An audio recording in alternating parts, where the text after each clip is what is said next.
At 230 pounds from Montreal, Canada, the one-man gang, Ronnie Garvin.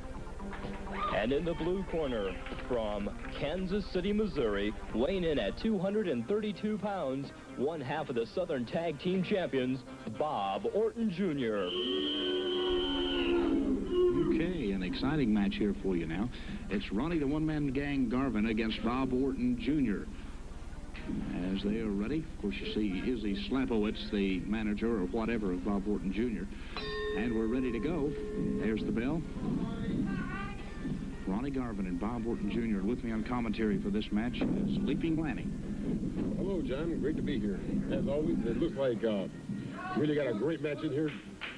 In that ring right now, Ronnie Garvin struggling for position. His much larger adversary. Look at that go behind takedown in a reverse switch. You know, size doesn't make a whole lot of difference to Garvin. He is a real scrapper in that ring. Oh, yes, he's one of the greatest. They call him the one-man gang. He's got a low center of gravity, and his knowledge of wrestling and his tenacity is what I really admire. You probably hear, no doubt you hear the whistle of Izzy Slapowitz. Just what is his role with the Ortons anyway, Lanny? He has been complaining or bragging or whatever. You're asking the wrong man if you're trying to get any usefulness or make any logic out of that. You're asking me about the logic of Izzy Slapowitz. I have nothing to add to that. There probably is. I have no comment at all. He's Ronnie Garvin now working on Bob Orton Jr. There has been over the years a lot of hostilities worked up between these two, between Orton and Garvin. Yeah, big rivalry. Garvin has dominated this match with that front face lock, and now Orton's finally got out of it, showing a little bit of the wear and tear. The collar and elbow hook up, and Orton backs him into the... Oh, there's the head right to the midsection of Ronnie Garvin. He's using the trunks to get a little leverage on Garvin that time. Yeah, it's trying to help the momentum of that midsection right into the head. And against the turnbuckle, and the whole ring shook on that one. Now this Bob Orton Jr. is no one to mess with. Watch this. He's got unbelievable tendon strength. Oh, backbreaker. Can you believe that, John? I'll tell you. Man, it has to be, you have to endure a lot of pain as a wrestler, and that is something that there's not a lot of men can walk away is that backbreaker. Right. Every time I look at that Bob Orton Jr. in that ring, I have to shirk inside myself because I've had the misfortune or fortune to go against that man. And it's not that I'm afraid of him, it's just that anybody who has to go in the ring against Bob Orton Jr., well, that's your tough luck. Well, you have to figure when he puts you up and holds you over his head, you're about 7 feet in the air, coming down on his knee. I can say the same thing about Ronnie Garvin, though. There is no man to be taken lightly. And the whole ring shakes when they go to the mat like that. There's a cover, going for the body press. Couple of counts, but Garvin kicks out. He's taken a lot of punishment. Look at the determination on Ronnie Garvin's face. But he can take a lot more. Ronnie Garvin started out as a street fighter from Montreal. Well, he's really powering into the man, going up to the small of the back. Ronnie Garvin holding onto the ropes. And there he comes back and retaliates with a big punch of his own. Turning into a slugfest now. And I believe Garvin's finally getting the upper hand. Slams Orton's head into the turnbuckle.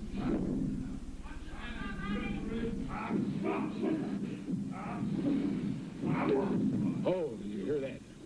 Kick right to the chest. Garvin comes back, though. I believe that ring is going to go. I don't. The whole ring just vibrates when they hit the turnbuckle over the mat. Orton still had enough in him to get out of the way of that arm drop. What a hard-fought match this is. And Ronnie Garvin, he's a powerhouse, no question about it. Both these men are powerhouses. Tremendous amount of strength. There he has the front face lock. That's the hold that dominated the match right when it began. And now it's the hold he's got right now. Putting all his weight on that face. You can see the way he's got it all chanceryed up. Orton's got his leg over the rope. He makes him break the hole. Now Orton gets out of the ring. I think he's had enough for a minute. Uh-oh. But here comes Garvin. He's following him out. Action outside the ring now. Knock your head off, Ho. But Orton counters. They're down on the mat. Not worried about getting back in the ring at this point. And now Garvin just throws Orton back into the ring. Comes in after it. I don't think that was a run at all. That was from out of right field. The referee now is trying to make Orton back up so Garvin can get back into the ring. But Orton is not real anxious about doing that. Both men Finally, Garvin gets up on the floor, just walks over the ring. Both men realize the importance of this match. A win on this International All-Star Wrestling for either man would be very prestigious. And there's a lot at stake riding on this. There certainly is. Both of these men have challenged Randy Macho Man Savage for the international belt. Well, that's one of the good things about International All-Star Wrestling is that you can issue a challenge like that, and the person who holds the belt has to accept it. That's right. And there's absolutely no way you can be a closet champion in International All-Star Wrestling because, oh, look at that. You have to defend your title. Whoa. Boy. Orton went all the way up on the top rope and crashed back down to the mat. Oh, Garvin's strong. Garvin's just he's out. Picking Bob Orton up like he's a hamburger or something and pulling him against the ropes. Now he's going to throw it against the turnbuckle again. Because Orton is on the outside of the ring.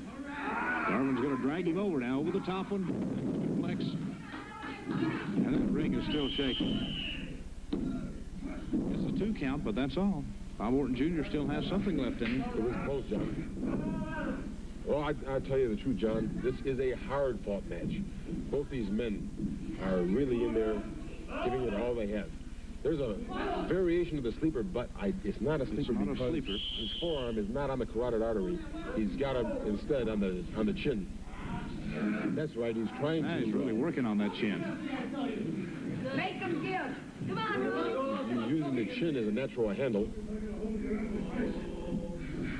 I believe there's a Slapowitz and Ronnie Garvin getting into a little talk fest there. Orton using the hair now of Garvin, and it looks like he's got his thumb in his eye. The referee didn't see the thumb, I don't think. Well, the referee's doing a tremendous job, and it's very hard for him to catch all the action. Did you see how high Bob Orton got on that? He's a man of tremendous coordination, and I think the fans are just in awe of both of these men. It's just a great thing. There's a pin. That could be it. But Bob Orton still comes out, has some strength left, believe it or not.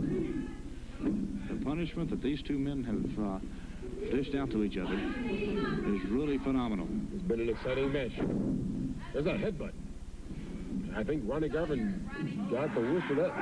Oh, kick to the face. That was great.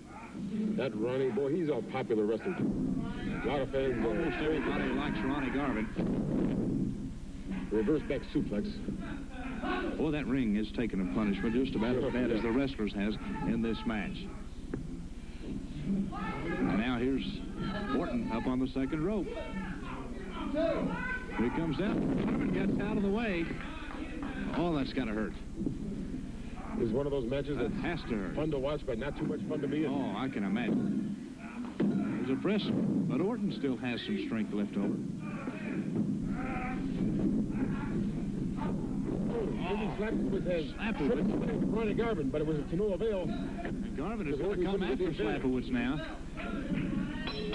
The referee says ring the bell. Yeah, ring the bell. Let's see what happens. Ronnie Garvin is the winner, it looks like. And that's it, as Garvin is working on Slapowitz right now, has him over the rope. And Bob Orton has a chain, and he has just hit Ronnie Garvin in the head with that chain. The match is over, though. The referee says the winner is Ronnie Garvin, and you can see the blood on Ronnie Garvin's head. There's another punch with the chain to the head of Ronnie Garvin. The match is over. Garvin is the winner by a disqualification, but Bob Orton continues to punch Ronnie Garvin in the face with that chain. The match is over. Oh, come on, let's get him out of there. This is unbelievable. and he just keeps on punching the head of Ronnie Garvin. And Garvin's head is bleeding. Terrible. He just knocked down the referee. Garvin has blood all over his left eye, and now Bob Orton is biting Ronnie Garvin. Blood is streaming out of the forehead of Ronnie Garvin. This is cruel and unusual punishment. The referee can't do anything about it. And Orton just keeps on punching Ronnie Garvin. Garvin fights back, believe it or not. He gets the chain now. He's got the chain. He's got it. He comes back. Oh, Slapowicz. Slapowicz took the chain away from Garvin. Garvin was going to give Orton a little more of that punishment with the chain, a little of his own medicine, but Slapowicz, then there's the bite to the forehead. The match is over. Ronnie Garvin has won the match, but they continue to go in the ring. They continue to go at it. Ronnie Garvin and Bob Orton. Look at the blood on Ronnie Garvin's No, don't look at the blood, John. I don't like this at all in professional wrestling. This is the kind of thing that I like to see. Orton is just punching right into the forehead of Ronnie Garvin. It's all over. Oh, get your hands off the referee. But Bob Orton is not satisfied with that. So the referee now starts stomping on the referee. The match is over. It's all over. But here comes B.B. Lewis and several of the wrestlers coming in. Some of the fans are getting into it. It's all over. The match is over.